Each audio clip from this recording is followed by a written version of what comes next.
See, I was told without tests, you'd never make it to testimony. With that said, this pressing on, been pressing on me. Without bread, success alone is stressing, homie. Another session in the recession's a blessing only if you could build from it and cover your bills from it.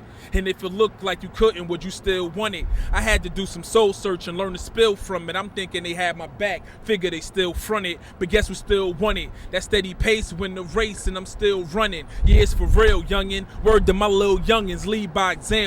Do it for the ones that ain't never had the chance to. Working with the ones that made you want it, kinda amp you. Killing any convo that consists of what you can't do. I brought the cam through to envision the spitting. Showing it for the record ain't my lyrics, it's my living.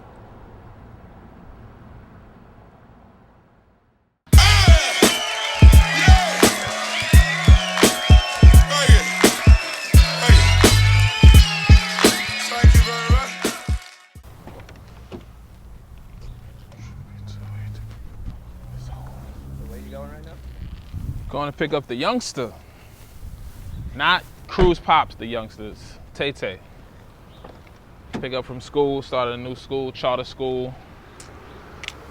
Second day, week, I don't know what we were supposed to be shooting for. Going to pick her up from school.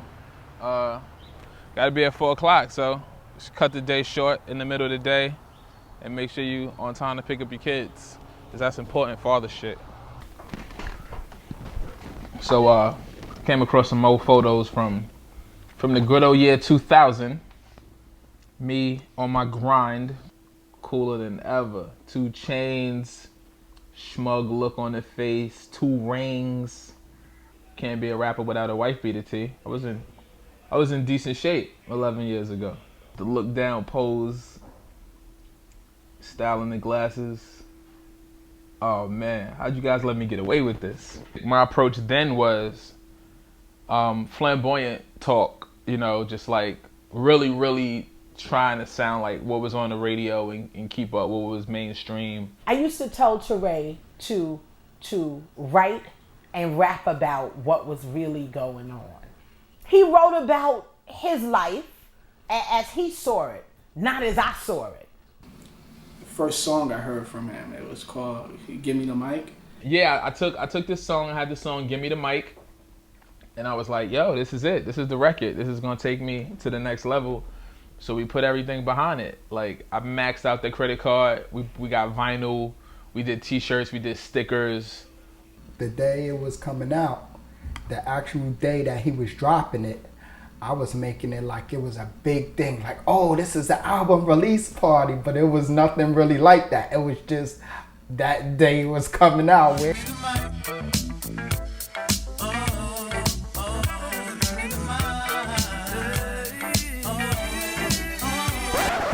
Well, that single didn't really go anywhere because at that time we didn't really know anybody. I was definitely still very fresh and green to the whole workings of things. So I figured you made a record that sounded like a club record, you took it to the clubs and you gave it to DJs and they played it.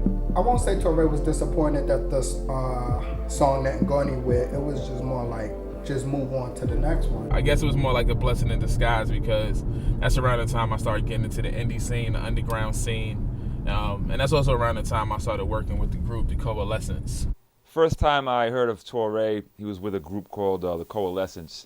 Myself, my man Kill Ripkin, Vega Benetton was the DJ / producer, half of the production team, and Wally Suede. We were working out of Filthy Rich's studio, Rich, who's still my engineer to this day.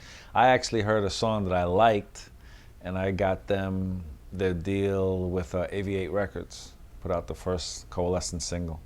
That record moving had to do with, you know, different variables. You know, one was the radio play that it was getting from a bunch of us. You know, just the fact that it was on the Fat Beats wall. I mean, that in itself was, you know, had a lot of clout. You know, people would just come in and look at what was on the wall, and you know, like, if it was on the wall, they would pretty much pick it up. For me to rap about partying and hanging out in the club over the production that they were providing would have been asinine. So I had to dig deeper in myself and really start to write about reality, what was real to me. They was more mature and more positive with the music. No matter what happened with the group, you know what I'm saying, we definitely, I feel like this was the start of the changing, you know what I'm saying, for me musically. I think they broke up because everybody was at a different point in their life and career. Torae actually felt like he was the one who was ready and willing and prepared to do whatever he had to do. Kind of sensed then that he was going to be doing more stuff. A lot of groups that come our way, they come here one day and they go on the next. But he had something that you could definitely tell he was going to be around for a minute. You'll probably hear on the album, or you may have heard in interviews, but Preem came out to a Coalescence show. I'm really about live performance. I mean, to this day, I cherish my live performance as much as I cherish my records, and to see how he was on stage and the energy of how he put it out, he looked comfortable up there. If I see that live already and you're delivering that type of energy, I already know what the record's gonna turn out to be. My sidekick buzzed one day and I flipped it and it was like, yo, Preem wants you to come to the studio. And I was like, holy shit. And that's what took us here to get it done and click, featuring the homie Skyzoo. Definitely the first time the nerves was there, like, yo, just gotta make sure we kill it. And I remember being on one end of the couch and Torae was on the other end of the couch. We like looking apart from each other, kind of just blocking everybody out. I was thinking like, this gotta be the best rhyme you ever wrote in your life. The horns was speaking to me though, like the horns, it sounded real regal. I was just blown away by his opening verse. I like his delivery, I like the way he did it, and there was a certain emotion there that just happened to go with the horns. And to even rhyme over those horns blaring like that, you gotta know how to apply your wordplay. Something that a lot of people don't have the honor of being able to say they did, not one record, but 2 records with him. And me and Torae have, the honor to be able to say that. Premier Gang Starr is one group that we grew up on heavy. When you're doing stuff like this, you gotta think back to, look where we was at. We didn't have much. We look up to Master Ace, Premier. We doing, you in the studio with him, he doing a beat with your T. This is an unbelievable blessing. Both records came out real well, and which going to the archives of records I'm proud of. And I keep this photo up in the crib, like, cause it still means a lot to me. It's still special, like, and this is the homie at this point. Like, me and Preem is cool. Spoke to him before I was just the other day, like, sat there and just chopped it up. So, like, that's the homie, but it's still, as a fan of the music, it still means so much to me. This style, master that. Niggas catch the headache. What? You need to ask for red. Everything changed when that record came out. Definitely put me on the radar of a lot more people. I mean, that year for singles that came out, it would have to be, I would say probably top 5. So with those 2 records in particular, people saw the name and was like, yeah, I want to hear that. I never heard of these 2 guys. They're probably terrible, but let me see what they did. Let me see what this beat is like. And when they heard it, they, oh, these dudes can rap. When this record happened, people started to pay more attention, like I said. One of those people that paid attention was that guy up there on the left-hand side of that picture, my good friend, Marco Polo. Me and Torae did a skit for the EMC album. He was a bouncer and I was the white nerdy guy trying to get backstage. Oh, my man, where you going? Just looking for somebody. Hey, Christy, you back there? And after we finished this skit, I was like, yo, Marco, what's good, man? I'm Torae. I'm an MC, yada, yada, yada. And he gave me such a brush off, B. He claims that I acted Hollywood when we first met, so don't listen to him. It's not true. Click, get it done, drop. Hits me on MySpace. Yo, you was the dude I was just in the studio with, right? Yo, I'm gonna instant message you my mav. Holla at me. He destroyed both those tracks. It was dope. So first impression musically was great. Heard that and I was like, we gotta put in some work. So we decided we wanted to work on a project after we kicked it. It just happened because we realized we had so many like interests and common points within the music, and that's when we started working on Double Barrel. Double barrel, that put that boom back. Ready to hit you, take that with you.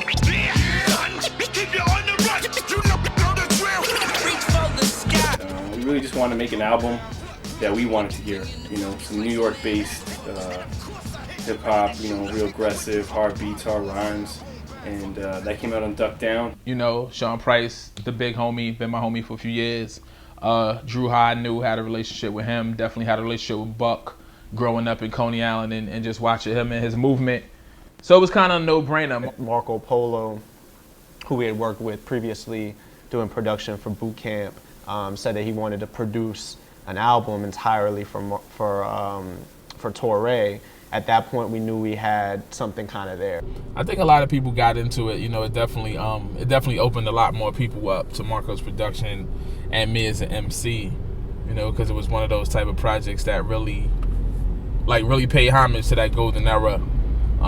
But you know, critically acclaimed. But when the numbers came back, the numbers was a little, you know, just not what I expected. I mean, record sales are still important. We want to sell records. And I think it's just terms of expectations. And for me personally, as an artist these days, my expectations are extremely low. You have to have a benchmark. I mean, right now, sales is a hard place to kind of foundate something as being successful or not. You have guys that are touring in sold-out shows and they can't sell more than 20,000 CDs. So I think it's hard to say why something might sell a lot more or where they were at you know, the number that they hit. You can't just like put in days, hours, nights in the studio, you know, writing, picking beats and going back and forth and all of this behind the scenes shit that people don't see when it comes to making a project. And then you put it out and, you know, the vast majority downloads it illegally or, you know, people don't gravitate towards it and don't purchase it for whatever reason. Then it's like, you just took an L. I mean, in my opinion, I think Torae already had success. You know what I'm saying? It's like, I don't judge success by number of units sold, you know, for anyone. You know what I'm saying? To me, it's like the product that you leave behind. You know what I'm saying? The stuff that you can listen to not just today, but tomorrow, next week, next year, 5 years, 10 years from now. That is success for me. It's like, you know, when you make music that is timeless and that's classic, and when you have the respect of your peers. But what about from the perspective of trying to live off of it and raise a family? Good luck. So when we were doing the Call On Me video, same scenario, me picking up my daughter, but this is real right here. But we were doing the video, I just kind of had like, I think she was 6, you know, 5 or 6 at the time, and I had like this 5-year plan stating that, you know, by the time she turned 10, if it didn't happen by then, that I would have to move on and find a new path, just because, you know, I can't have my daughter, you know, people like, what does your dad do? And it's like, he's a rapper. You know, like, I just I need to have some type of stability. I need to have some things going on, you know, and some things in place. Fonte said, do you want to win or just look good losing? And, you know, I want to win, man. I don't want to, you know, be one of those artists that's dope and critically acclaimed and, you know, respected and held in high regard, but, you know, not a part of what popular culture is into, or one of those artists that can sell enough records to sustain like a life. You know what I'm saying? I got a wife and 2 kids, so I gotta like make shit happen.